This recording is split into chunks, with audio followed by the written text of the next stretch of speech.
26 तारीख को वो अपना कार्यभार संभालेंगे और उस दिन एक व्यापक पत्रकार वार्ता कर बहुत सारे सवालों का जवाब लेंगे। श्री राहुल गांधी कन्याकुमारी से कश्मीर तक 3570 किलोमीटर, वो भी मुझे आकर मिले। एक दूसरे से हम मिलकर अपना जो आगे पार्टी को बढ़ाने का भी, शुरू में तो मैं आपसे क्षमा चाहता हूं, और यहाँ की स्थिति क्या है आपने खुद आंखों से देखा है, इसीलिए थोड़ी देर हो गई, थोड़ी नहीं एक आधा घंटा देर हुआ, इसीलिए मुझे वक्त पे आपके सामने हाजिर होने का समय नहीं आया। तो इसलिए फिर एक बार मैं आपसे माफी मांग के अपने शब्दों को आगे बढ़ाऊंगा। आजादी के 75 साल के इतिहास में भारतीय राष्ट्रीय कांग्रेस ने लगातार इस देश की डेमोक्रेसी को मजबूत किया और संविधान की रक्षा की। आज जब डेमोक्रेसी खतरे में है, संविधान पर हमला बोला जा रहा है और हर इंस्टीट्यूशन को तोड़ा जा रहा है, तो कांग्रेस पार्टी ने राष्ट्रीय स्तर पर ऑर्गेनाइजेशनल इलेक्शंस करवाकर देश की डेमोक्रेसी को मजबूत करने का एग्जाम्पल पेश किया है। कांग्रेस प्रेसिडेंट के चुनाव के सफल आयोजन के लिए मैं पार्टी के सभी डेलीगेट्स, सीनियर लीडर्स, वर्कर्स और जो कोई भी इस कार्यक्रम से जुड़े हैं, उन सबको मैं धन्यवाद करता हूं। आप सबने डेमोक्रेटिक प्रोसेस में हिस्सा लेकर कांग्रेस को मजबूत किया है। मेरे साथी श्री शशि थरूर को भी शुभकामना देता हूं, क्योंकि ये चुनाव में हम एक प्रतिनिधि के रूप में हम और वो खड़े थे, लेकिन चुनाव बहुत अच्छा चला और वो भी मुझे आकर मिले। एक दूसरे से हम मिलकर अपना जो आगे पार्टी को बढ़ाने का भी जो कुछ कोऑपरेशन मैंने भी पूछा और उन्होंने भी हंसते हुए, ये तो एक डेमोक्रेटिक प्रोसेस है, हमको मिल के काम करना है, ये कहा।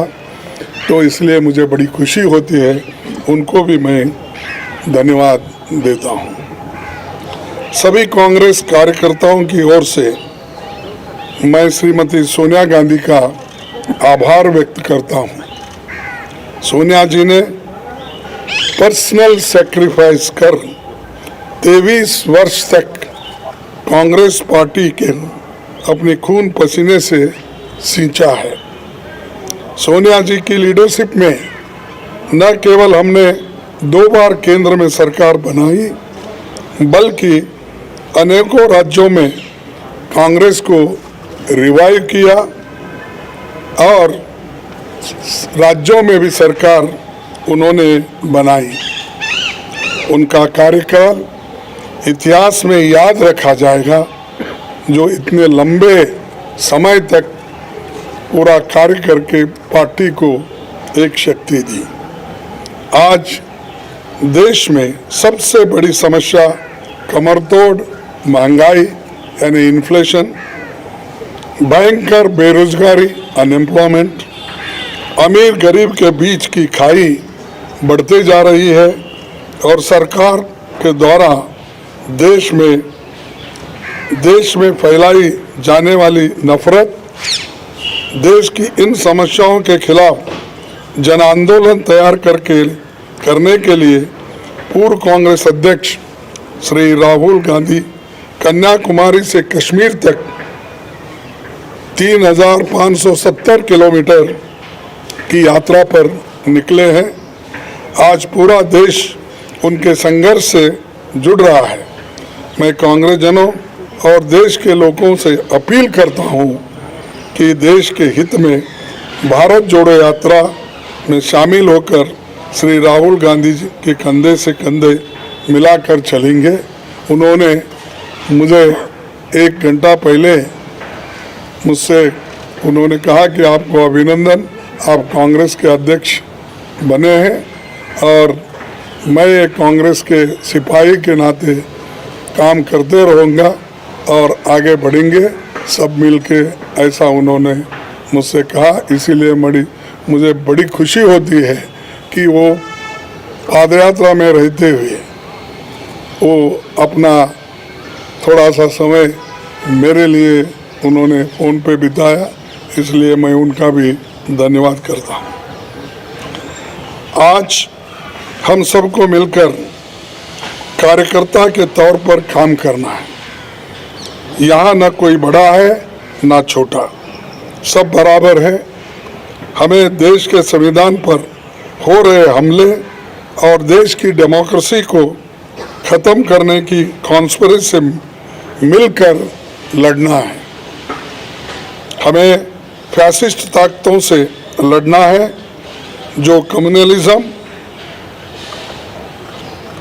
का चोला ओढ़कर डेमोक्रेटिक इंस्टीट्यूशन पर अटैक कर रहे हैं।